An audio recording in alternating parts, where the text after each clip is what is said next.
हमारा क्वेश्चन है aeroplane A B are flying with constant velocity in same vertical plane at 30 degree and 60 degree with horizontal. Speed of A is 100 root 3.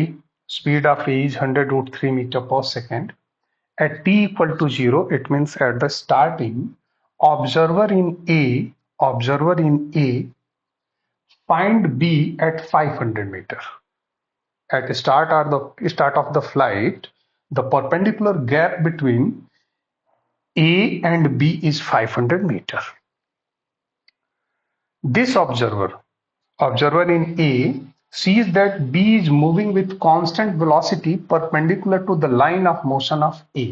यानी A जिस direction में चल रहा है उसके परपेंडिकुलर डायरेक्शन में ये देख रहा है कि B इसकी ओर कांस्टेंट स्पीड से अप्रोच कर रहा है. If t equal to t naught, when time is t naught, A just escapes being hit by B. यानी कि जब टाइम t naught है उस समय ये दोनों बिल्कुल एक ही पॉइंट पे आ जा रहे हैं. ये क्या कह रहा है? A just escapes being hit by B. It means they are very close to each other. Then time t naught is what? t naught निकालना है.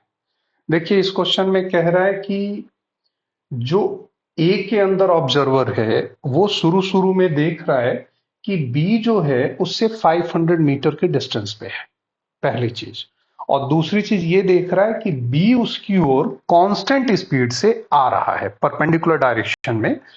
यानी कि जो OA लाइन ऑफ फ्लाइट है इससे परपेंडिकुलर डायरेक्शन में B कांस्टेंट स्पीड से आ रहा है. तो क्वेश्चन में ये पूछा जा रहा है कि किस समय B A के बिल्कुल क्लोज होगा. ठीक है, सिंपल सा कॉन्सेप्ट है. ए के अंदर का ऑब्जर्वर अगर बी के ओए के अलोंग कोई मोशन नहीं देख रहा है, इसका मतलब ये हुआ कि बी की ओए के अलोंग जो स्पीड है और ए की जो स्पीड है वो दोनों इक्वल है, दोनों कांस्टेंट स्पीड से एक डायरेक्शन में जा रहे हैं. तो हम क्या करेंगे, देखिए ये 30 डिग्री है, ये 60 डिग्री है, तो बी की वेलोसिटी हम वी बी मान लेते हैं. वीबी जो है हॉरिजेंटल डायरेक्शन, हॉरिजेंटल माने ये नहीं समझिए, हॉरिजेंटल माने अलोंग द फ्लाइट ऑफ ए. ए के डायरेक्शन में जो इसकी स्पीड होगी उतनी ही होगी जितनी ए की है. ठीक है, ये 30 है, ये 60 है, ऑब्वियस सी बात है ये हो जाएगा आपका कितना, 30 डिग्री. तो आप वीबी को रिजॉल्व कर लीजिए. वीबी को इधर करेंगे तो ये हो जाएगा वीबी कॉस 30 और परपेंडिकुलर डायरेक्शन में हो जाएगा वीबी साइन 30.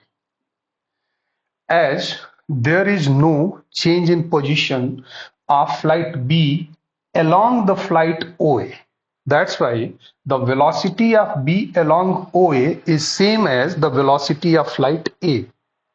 तभी तो इनका आपस में पैरेलली कोई रिलेटिव मोशन नहीं हो रहा है.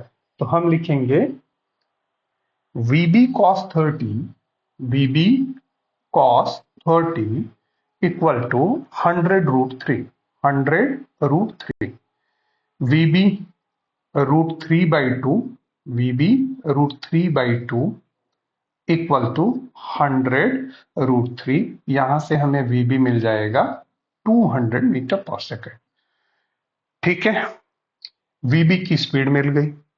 अब इनके बीच इनिशियल गैप कितना है, दोनों फ्लाइट के बीच ए और बी के बीच जो इनिशियल गैप है वो 500 मीटर है, यानी डिस्टेंस है 500 मीटर. और as per question B is approaching with constant speed perpendicular to ओए.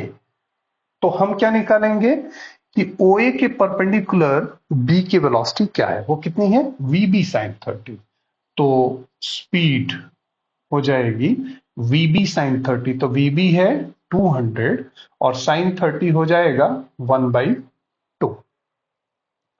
2 से ये कट जाएगा 100, यानी कि 100 मीटर पर सेकंड से फ्लाइट B A की ओर आ रही है और इस स्पीड से इसको कितना डिस्टेंस चलना है, 500 मीटर.